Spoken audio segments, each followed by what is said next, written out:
Thank you. Good evening, everybody. Welcome to the North Area West Northants Planning Committee. Before we start on the agenda, I'm going to do some housekeeping. There are no planned fire drills this evening, so if the fire alarm does go off, it's not a test. We'll be going out that way and you'll be given instructions and guidance by officers where to meet. During the meeting, members of the public are permitted to film, broadcast even, and report on the meeting, subject to the efficient running of the meeting not being affected. And just so everyone knows, we are live broadcasting as well. Only those people who have registered in line with the committee's speaking procedure may address the planning committee. Members of the public are requested please not to call out during the committee's discussions at any time. I thank you for that. If you could kindly please ensure any devices are switched off or in silent mode at least, we'd be very grateful. The list of speakers my colleague's gone through to make sure we've got everybody who we're expecting. What I'd like to do, because we're broadcasting and because of the limitations of the technology that we have, I'd like to go around the committee, please, and have officers using the speaker, the microphone, just announcing who they are, please, who they represent will be great, and officers along the top desk. If we could just go around the room, and perhaps Councillor Joyce, we could start with you, and thank you. Yeah, thank you, Chair. Councillor Joyce, Headlands Ward. Councillor Catherine Russell, St George, which is now called Semilong and Kingsley.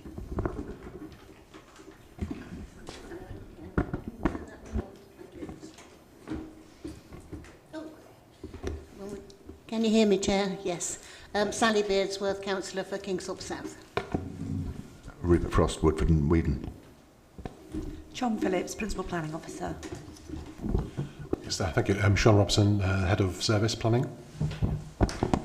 Councillor Peter Matten from Daventry East, chairing this evening.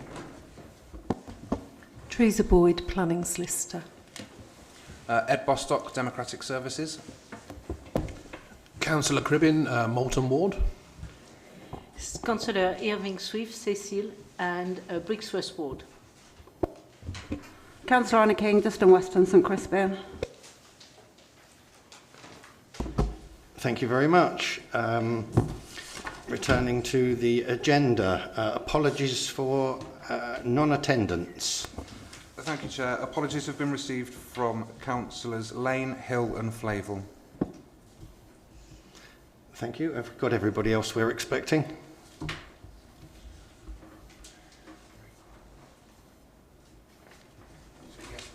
Okay, thank you.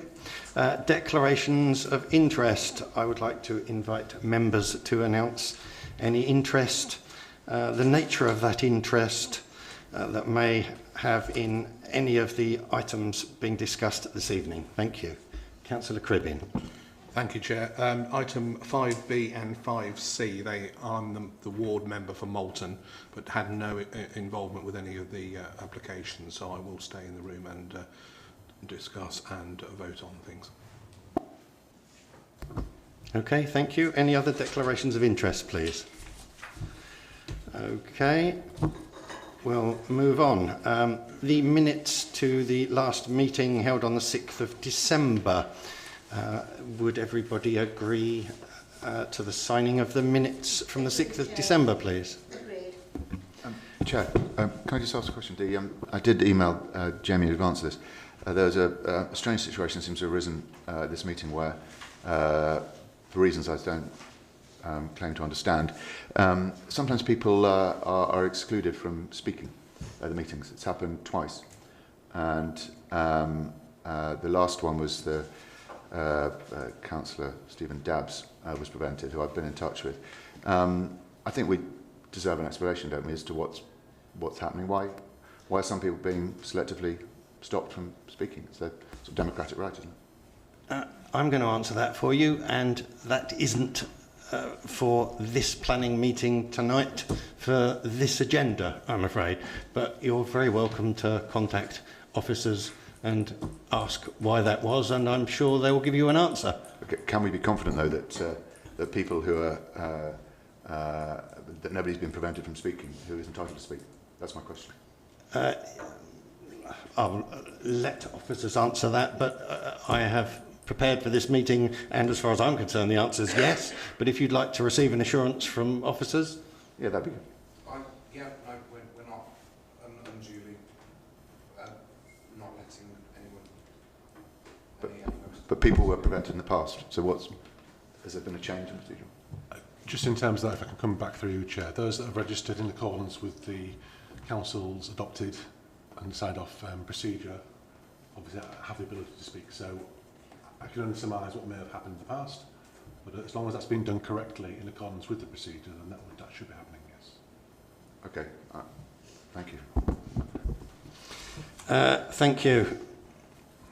So going back to the agenda, I asked about the minutes. We've approved those for signing. If Councillor Lane can sign those when he's next in as he chaired. Yep. Sorry, Chair, you need to sign that. You want me to sign those? I'm happy to do so.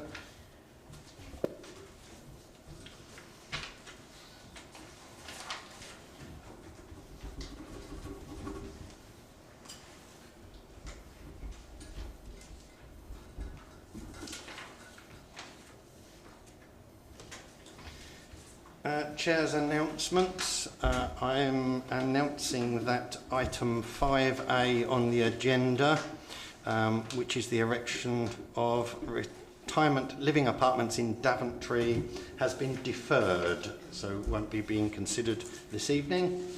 So we move straight on to item 5B, full variation of condition in Boughton, and the officer introducing this is going to be Chong.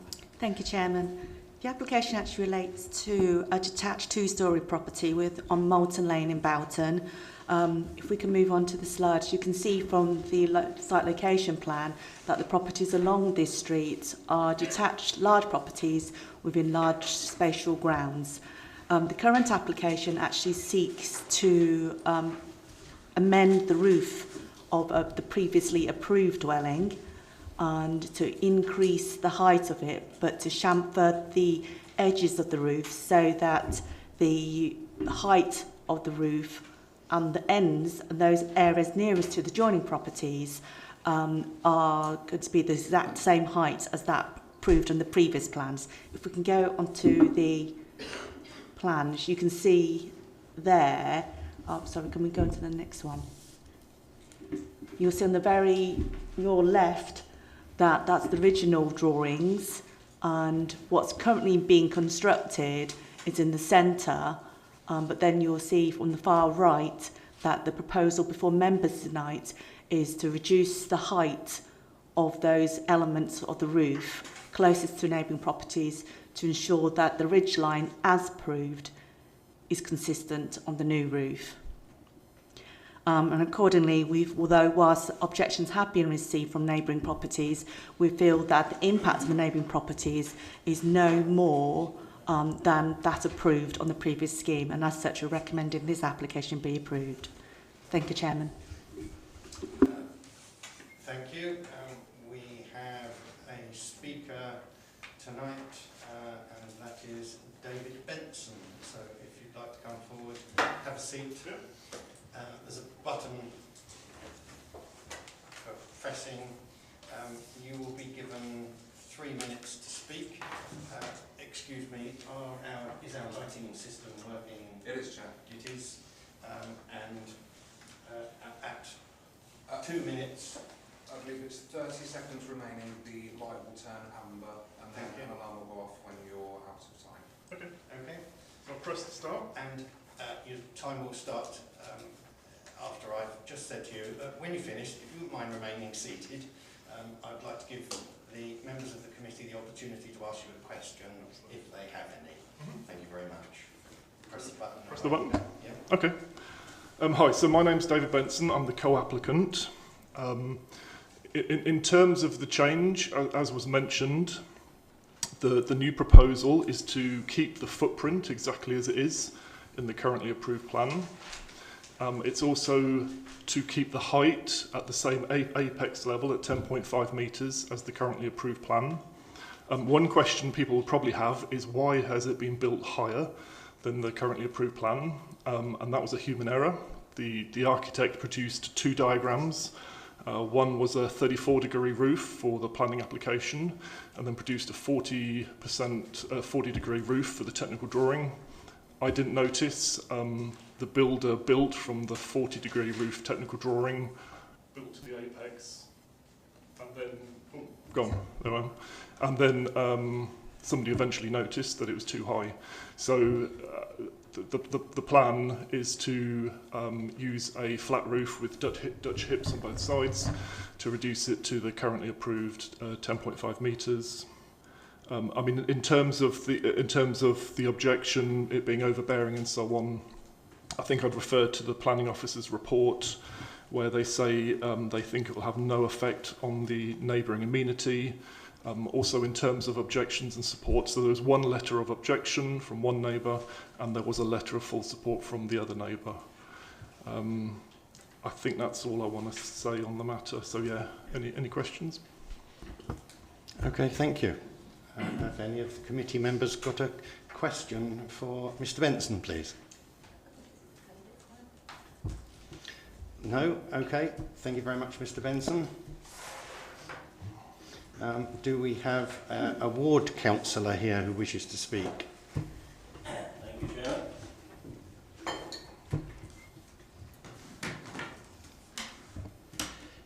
Chairman, thank you very much. This is being presented as a straightforward adjustment of a mistake. I'm afraid I think there is a bit more to it than that. Firstly, to correct one small thing on the report does state that the Parish Council has no objections. The Parish Council did consider the matter at its meeting in November. There was an email sent in response asking the Council to require the building to be built as previously consented. We have an interim parish clerk and she sent it to the do not reply to this address email address. So that's why you have no record, sadly, of the Parish Council having a response to it. The report acknowledges 1.3, redevelopment over the years. Yeah, Moulton Lane has been extended, houses on Moulton Lane have been extended very substantially to the full width of the plots. That has not been entirely sitting entirely happily with the Parish Council. The street scene has been altered, but this is a matter not directly applicable to today, but it's a factor. We have seen expansions of the houses up to the boundary, and we also have seen increasing height, and it's the height issue, of course, that troubles us mostly today. The plan you see on the screen is, interestingly, the plan drawn by architects and surveyors, instructed by Mr. Power. He's the neighbour and the principal objector. And so it's slightly unusual that the planning officers rely on the objector's plan to illustrate the proposal. But I do rely on it as well, because the principal issues are not simply height. And I do express concern that the report does not address the other issues that are incumbent in the new or the application today. And I do wonder whether it's really a minor adjustment of a previous consent. If one looks at the second, on the left, yes, in the middle of the screen, we can see two drawings from of the flank facade. That's the drawing of the facade that flanks on the property of the objector. we're looking now west, so this is facing east. The height of the roof has been reduced and flattened, but Chairman, am I constrained by 3 minutes? You are indeed. I ask your indulgence. For a minute or two. Chairman, these are very complicated matters. I'm seeking to introduce new matters for consideration to the committee. My principal request to the committee is this, that the mass that one is facing to the east of the property is at eaves level and above 100% greater than consented. That is Mr. Power's concern. That is the evidence that he would give. That's the evidence of his experts. That the roof line itself, reducing it from this sort of level, chopping a bit off the top, still extends the roof line to the side. And the massing that one can see is created not simply by the height, but by the fact that the angle of the pitch of the roof is of a certain height and should, frankly, be brought down very considerably. On the screen, you can see to the left the extra massing that's been put on by the pink, and that itself creates the intrusion, if you like, on the property from that side. Thank you, Councillor. The question, Chair, the question of the additional mass of what I'm told by Mr. Power is 100% addition takes, I suggest, the application out of the minor material amendment category of alterations, which I think is section 73 alterations.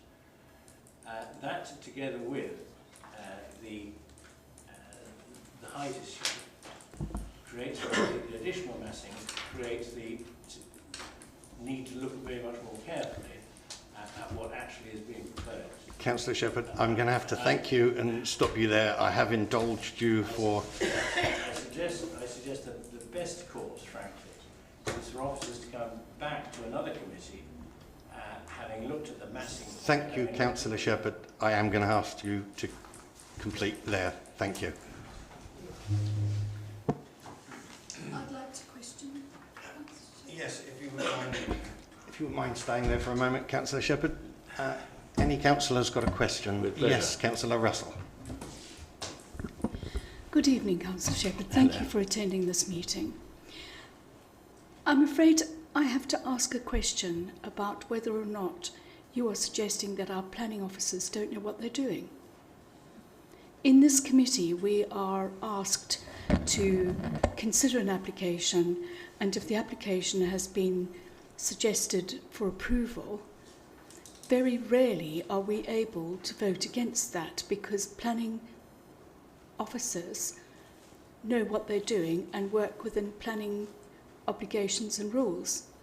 So are you suggesting they don't know what they're doing? The application has been dealt with, Chairman, on the basis of the building being built too high, higher than is permitted, higher than is consented. My point is that that is only one of two significant detractions, variations from the consented permission. And the more significant variation from the consented permission is the question of mass and bulk. Not simply the height, which has been remedied by reducing and putting a flat roof on effectively, but the additional brickwork resulting from the extension of the roof to the side, which Mr. Power and his experts consider is 100% increase above the eaves height, above the eaves lines. And because the officers have considered the question only to be relating to the height, which itself is quite significant, that is why I say that it should be reviewed and indeed the question generally on this sort of application, surely, is would one have approved this application ab initio at the beginning or not? And it's jolly unusual to see a roof line of that structure with a flat roof on top of it. But that's my point. I'm not saying there's any degree of incompetence.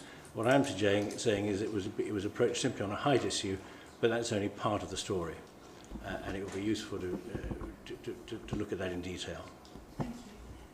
Thank you, Councillor Shepherd. Councillor Beardsworth.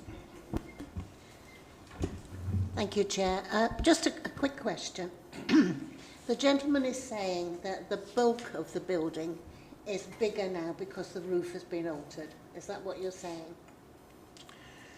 The bulk of the building facing his house is much greater with the top on the roof as it is now constructed. The plan to bring the top down still results in a significantly increased bulk. Yes. Okay. So would you be suggesting to the, well, would we be suggesting to the committee that we defer this item for a month until that's been looked at properly? Well, we've not given the officer the opportunity to respond to my point, but on my suggestion is that does need to be looked at, because it's not apparent from the report that it has been. It does need to be looked at in some detail, and that it be appropriate. There's no urgency in this. It would be appropriate for you to have the benefit of a further look at that after that's been investigated. Thank you. Thank you. Thank you, Councillor Irving-Swift. Yes, could I ask you a question and maybe you cannot answer? The previous speaker said it was really due to a human error. So when we look at it, it's just the roof. So it's a very minor. I know the bulk, but the house is there. So basically, if we trust what the previous owner, the previous speaker has said, it was just due to human error. Now, what you said leave very little other choice than to rebuild the whole thing. So in terms of planning, for us as a planning committee, we have to be moderate in our things. So you are telling us that rectify this human error will be the right way. Is that my understanding, just because of a little bit more bulk? There is more bulk because of the additional height and the additional bricks being put into the roof space above the eaves. One of the reasons I'm told of the original height, which again is not addressed in the report, but it's something that has been put forward by Mr. Power in his objections, is that the individual floors in the property are about 10 inches taller than consented, so that the distance between the floor and the ceiling in the ground floor is 250 mil, I'm told, greater than consented. The space up to the second floor. Your mic's gone off, Councillor Shepherd. If you could switch it back on again, please. Sorry, so what I was saying is that the height issue is compounded by the fact that the rooms themselves are 250 mil bigger in height above the slab, and so the roof is being pushed up by about a foot and two thirds rather. In dealing with a retrospective application, that's a matter for you to have advice from the officers, but my respectful submission is that you should not take into account the fact that the property is being built.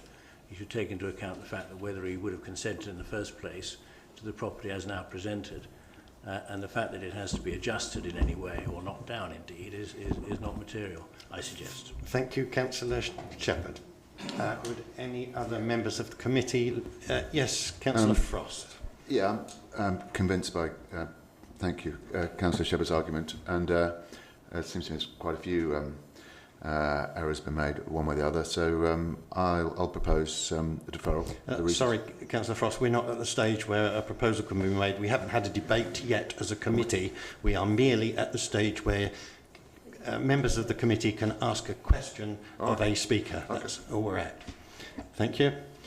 Any other members of the committee wish to ask a question of our speaker? Yes, Councillor Joyce. Councillor Shepherd, so the adjoining houses, the other houses surrounding it, are they all individually distinct, are they? Are they of the same sort of pattern, are they? Or are they unique looking? The other houses around? Yes. The other houses are of similar footprint, but again, these photographs are very helpful in illustrating on the first two on the left, the one on the left, but in particular the additional slab overlooking the house. So what we will find is that the houses along Moulton Lane nowadays tend to go up to the boundaries, and the house under construction, which you can see on the right there, is the applicant's house, the houses along Moulton Lane are, I would say, of similar size, not as tall, though, I would suggest. And although, again, in the report, officer says at 8.5 that the house on the right. Could we go back to the previous one? Sorry. The house on the right, the applicant's house, is slightly taller than other houses, than the house on the left. With respect, that is not slightly taller. I suggest that's quite a bit taller, and it's indeed quite a bit taller than other houses on the lane as well. Thank you, Councillor Shepherd. Any other members of the committee wish to ask Councillor Shepherd a question? No. Thank you very much, Councillor Shepherd. Thank you. There are no other speakers on this item, so we will go back to... Sorry, Chairman. Can I just say it's my fault that I was a few minutes late in seeking to register Mr. Power to speak, but I think he's content that his points have been brought. Thank you, Councillor Shepherd. We're now going to go back to the planning officer to summarise before we then have a debate among the committee. Thank you. Thank you, Chairman. I think Councillor Shepherd raised a number of issues there.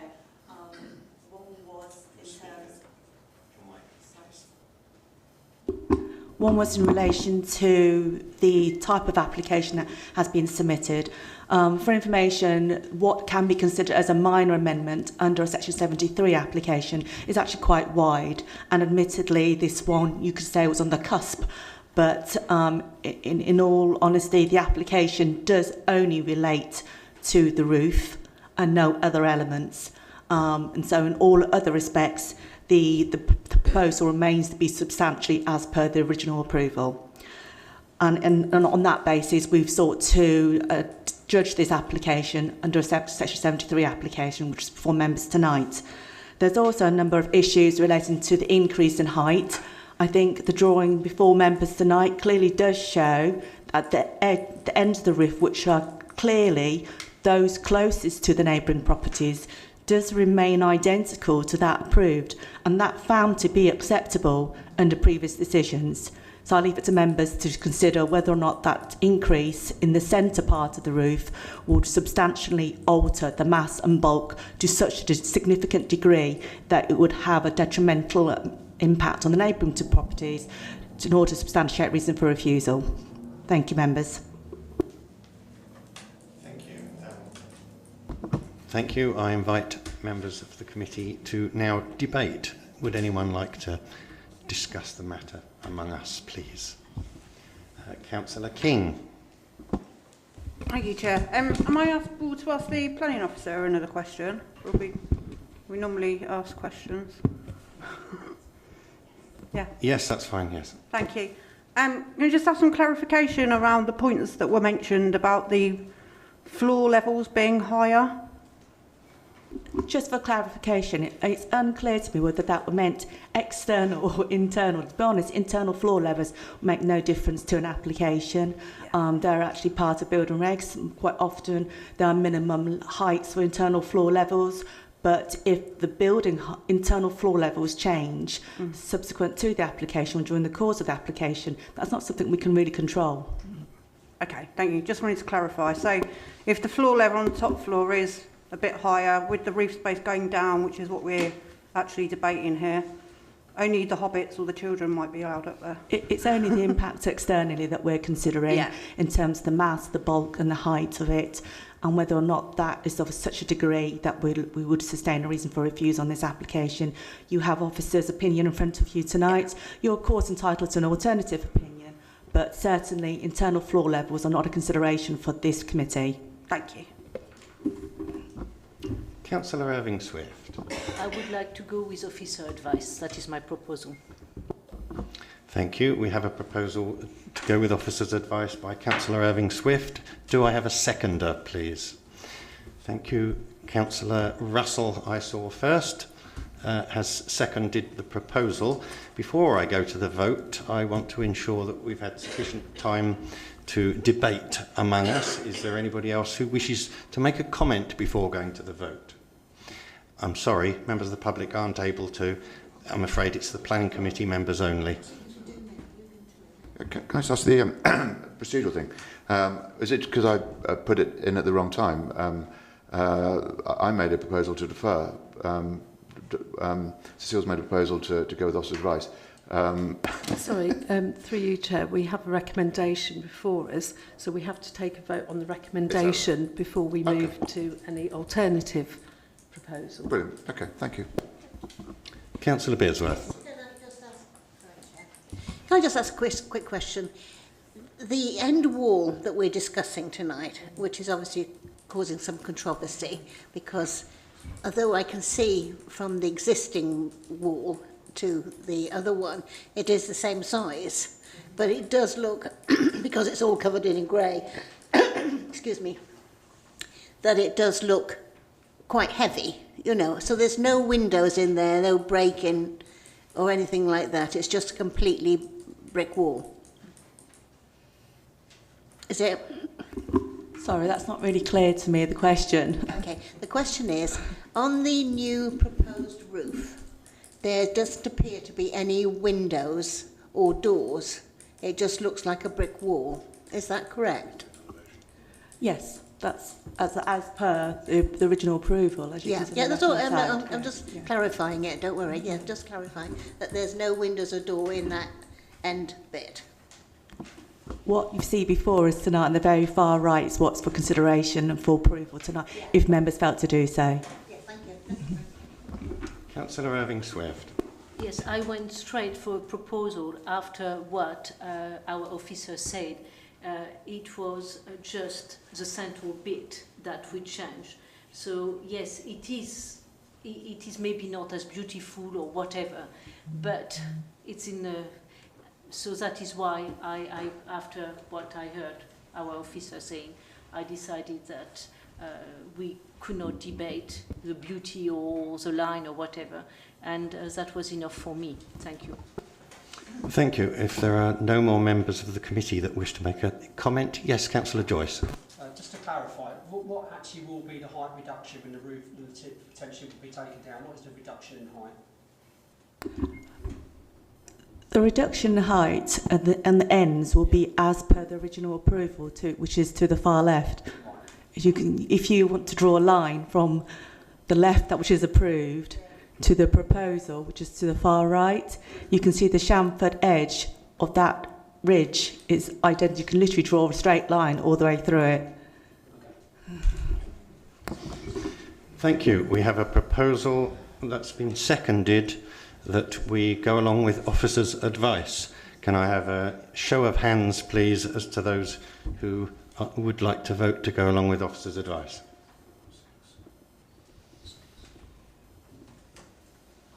Thank you. Any against? One against. And any Abstentions, please. No, right, that's everybody. I wasn't planning to, but if I need to, I will. Sorry, could we redo the vote, please? My apologies, everybody. We'll redo the vote. I will vote. Those that are voting to agree with officers' advice, show of hands, please.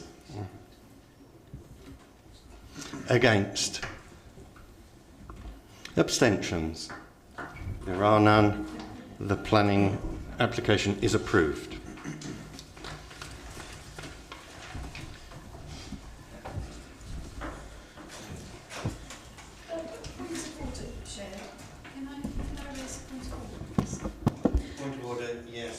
Yes, a point of order, Councillor Russell. My understanding was that a councillor still had to register to speak by midday or noon of the day of the committee meeting. Has that changed? We'll ask officers. My understanding of the Constitution is that the ward member doesn't need to register to speak. And that is agreed by legal and democratic standards. Thank you. We're going to move on to the next application, which is WND 2022/0245, which is the construction of 15 specialist supported living apartments in Malton. And the officer introducing this again is Chong. Thank you. Thank you, Chairman. The site actually lies within established residential development confines of, and also within the confines of Malton Village itself, which is actually identified as a primary service village. You'll see from the report that development plan policies support both affordable and residential development, which is in the confines, subject to the criteria which is set out within policy RA1. In principle, this proposal is actually considered to be acceptable. In terms of the proposed design, I can confirm that the design has been subject to revisions and it has been redesigned to reduce the heights and therefore the impact on neighbouring properties. In terms of the siting, it is relatively central within the site itself and lies some 17.9 metres to the easterly buildings and 29 metres to the west buildings. There are no properties to the south affected, and to the north there's a commercial development which has been recently approved. Now, we did originally have some concerns about the windows, which would normally be expected to be a minimum 22 metres, but as these windows are secondary windows serving living areas, we feel that this element can be controlled by obscure glazing these windows, and equally those particular rooms are served by primary windows at the front and rear of the properties as well already. You'll see from the report, whilst there are some concerns raised regarding impacts on the highways of neighbouring properties, the Highways Department have not raised any concerns. Equally, there are no objections from the Parish Council with respect to this proposal or from our strategies team, who are both looking to support this proposal. As such, we recommend this development be approved, Chairman. Thank you. Thank you very much, Chong. We move on to speakers, and we have one speaker this evening on this application, which is Ellie Dukes. If you'd like to take a seat, please. And if you've got 3 minutes, you were here for the last one, you'll see the light change 30 seconds from the end of your 3 minutes, and you'll hear a buzzer at the end of your 3 minutes. I will give you a little flexibility over and above that, as I did the previous speaker, but I'd ask you to finish up when you get to that point. And the 3 minutes starts when you start speaking. If you could please remain seated, and I will invite the officers, the members of the committee, to ask you any questions if they'd like to do so. Look forward to hearing what you've got to say. Thank you. Thank you, Chair. Good evening, members. Thank you for the opportunity to address you all. My name is Ellie Dukes and I'm a senior planner at RGP. The applicants for this application are our clients. I must start by fully endorsing the robust and very thorough recommendations to approve this application. As the officer mentioned, this application seeks a resolution to grant planning permission for 15 specialist supported living apartments for the purposes of providing specialist care to promote independent living The apartments will be managed by a specialist housing provider and will not be available on the open market. This will be secured in perpetuity. The apartments will improve outcomes for clients and with learning disabilities and health support needs and will enable adults to live independently. It will reduce the need for out-of-area placements through providing support for people to live in their local community, near friends and family, and to other local support networks. It will create value for individuals, communities and other services by supporting people to be active, contributing citizens, by reducing dependency on such services over time. We're of the view that this proposal... Is it not working? Sorry. Okay, thank you very much. We're of the view that this proposal can provide substantial and compelling social benefits by providing housing to meet the needs of those individuals not currently fully met. There's a pressing need for this type of housing. The officer in their report has identified 4 key issues that Chong has mentioned earlier, being the principle of development, the impact on residential amenity, on visual amenity and on highway safety. We're of the view that this application provides the technical detail to address all of those key issues raised by your officer. As mentioned as well, through collaborative working and through direct engagement with your officers and others, the proposed appearance and layout and scale has been adapted and improved, I feel, since its initial submission. It's been reduced in height, making it more akin to neighbouring properties, and it has the opportunity to be obscure glazed on secondary windows to reduce that potential loss of privacy altogether almost. What is significant is that there are no technical objections from consultees, including highways, and that it is supported by Moulton Parish Council and policy and housing officers. Furthermore, what is worth mentioning is that it is also supported by the local authority commissioner. Therefore, there are no material considerations which indicate that it should not be granted, and then obviously through careful and thorough works of your officers, all concerns have been raised throughout the determination period. As such, I respectfully request that planning permission is granted, and with the recommended conditions as detailed in the report.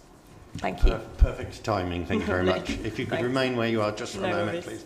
Any of the committee members like to ask a question of the agent? No, thank you very much for your time. Thank you very much.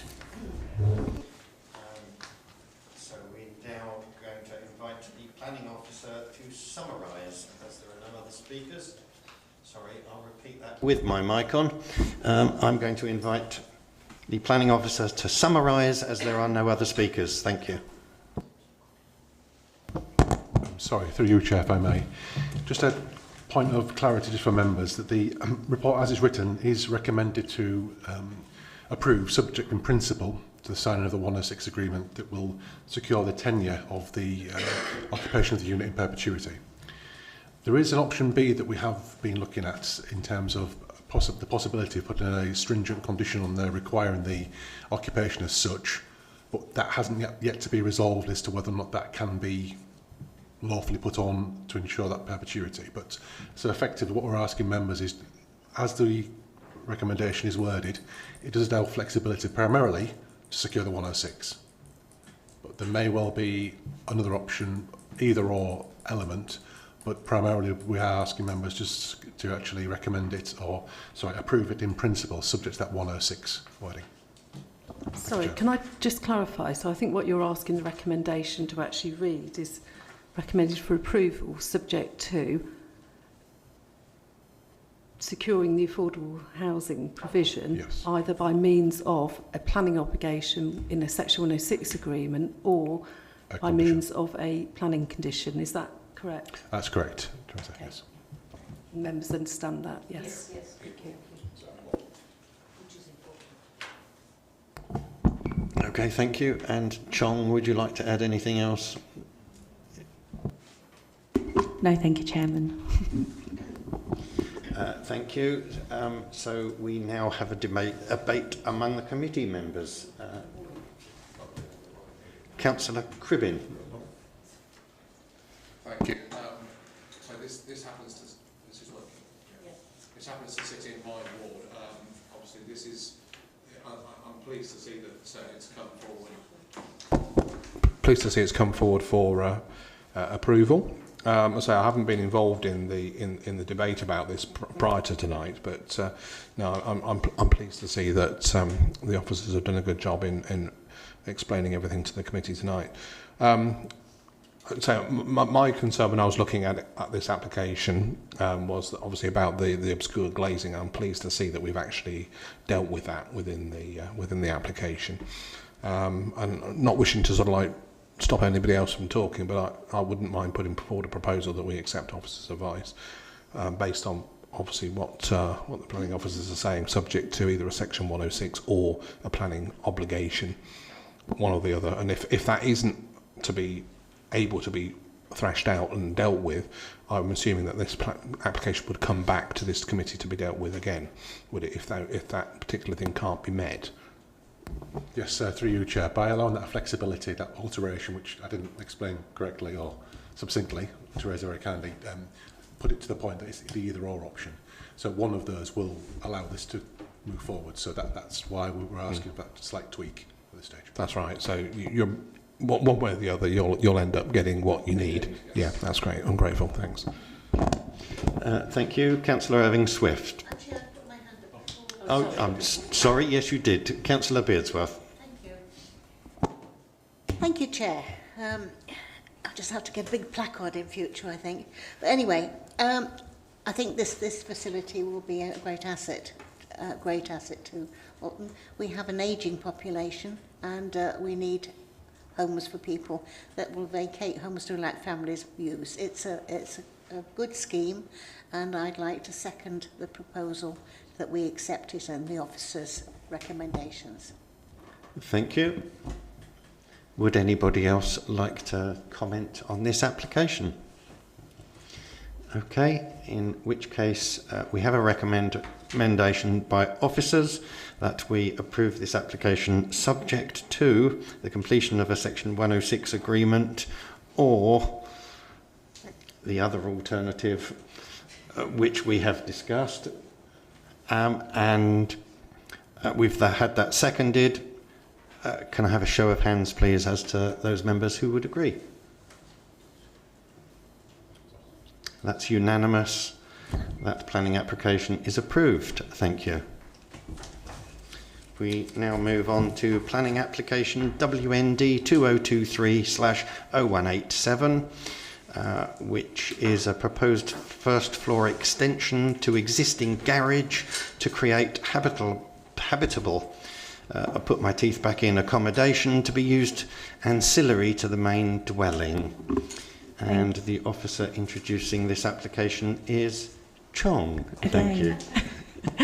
Thank you, Chairman. Yes, the application lies within the core of Preston Capes and also within the Preston Capes Conservation Area. I do want to refer to page 55 of the report, where the officer has set out that the application is clearly for the construction of a first floor extension above the existing detached flat roof garage. And as the chairman has stated, it's to create a home office and habitable accommodation which will be ancillary to the main residence itself. You'll see from the report that this is actually a revised proposal which was previously refused and subject of an appeal as well.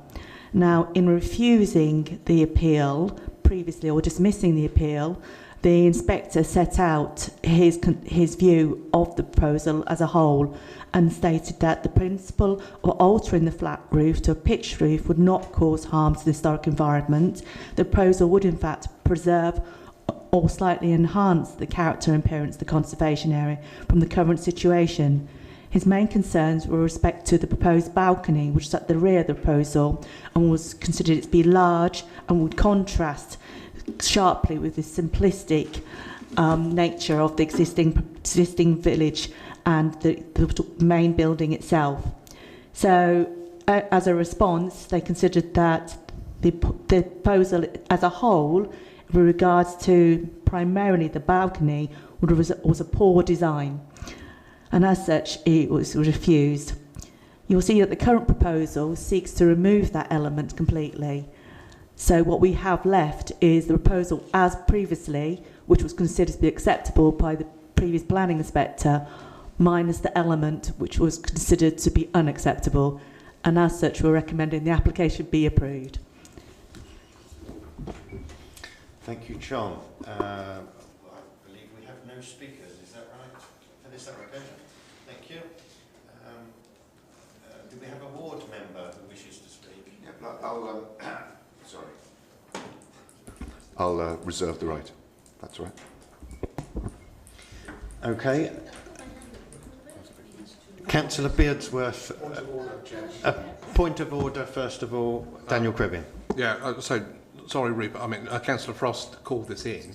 My understanding and looking at minutes from other planning committees is that if you call it in, you are not allowed to, you have to sort of like leave the room. Is that correct?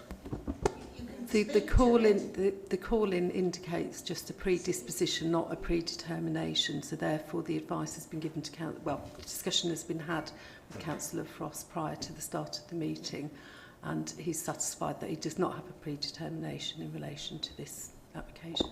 Right. No, I was just reading through the minutes of the Toaster meeting, and we had exactly the same situation. I assume it probably each case on its own merits, as it were. That on that occasion, Councillor I think it was Banbridge actually called it in and then left when I looked at the minutes on that. That may have been due to whatever was put in the call-in. It could be due to comments that the councillor had made prior to the meeting. It's difficult. I can't actually... Yeah. That's fine. I'm satisfied as long as you have a discretion about what you do. I'd hate for Councillor Frost to fall into a trap. Thank you. No, the question has been asked and has been considered, and I've got the details of the Constitution in front of me, and that doesn't state that if a member calls in an application, he can't take part in the committee meeting. It doesn't state that, and therefore, having checked that Councillor Frost was not predetermined, he is entitled to take part in this committee. Councillor Irving Swift. I'm terribly sorry, but 6 months ago I was asked to leave the room for an application where I said I wasn't predetermined and I could not vote and I had to leave the room. So it seems, and I made it clear, I call it on behalf of the parish without any involvement. And I was asked to leave the room. Okay, I'm sorry, I can't comment on a previous case. Well, all I can tell you is what we're considering tonight, and it is as has been stated. So, I'm now inviting the committee to discuss the application. Councillor Beardsworth, please. Thank you, Chair. We've had applications like this before, and I've had one in my ward, which actually was a garage conversion into what was supposed to be a home office, and then it was sold separately as a dwelling. And I do have worries about this. I have no problem with it being a home office. Councillor Beardsworth, yeah. I'm afraid that's something that we can't consider as a committee. No, but I don't believe that it should be able to be sold. We've done this before, but we don't believe that it should be sold separately. Yes, through you, Chair, if I can go back to Councillor Beardsworth. Yeah.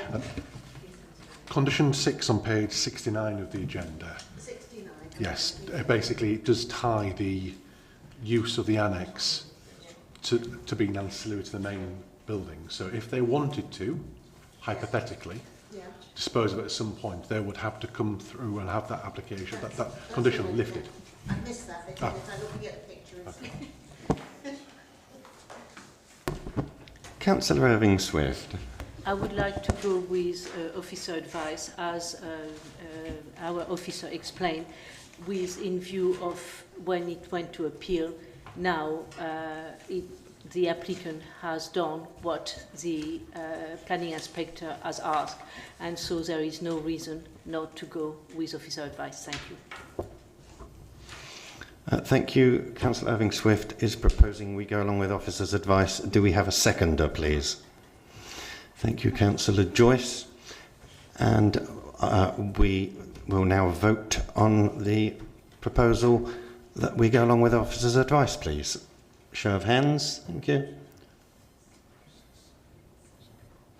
Any against, please? Abstentions? Thank you very much. The application is approved. The next item on the agenda is urgent business. There is no urgent business. I'd like to thank everybody for taking part in the meeting this evening. And I'm declaring the meeting closed. The next scheduled meeting of the North Planning Committee is the 7th of February at 6 p.m. in this room. Thank you, everybody.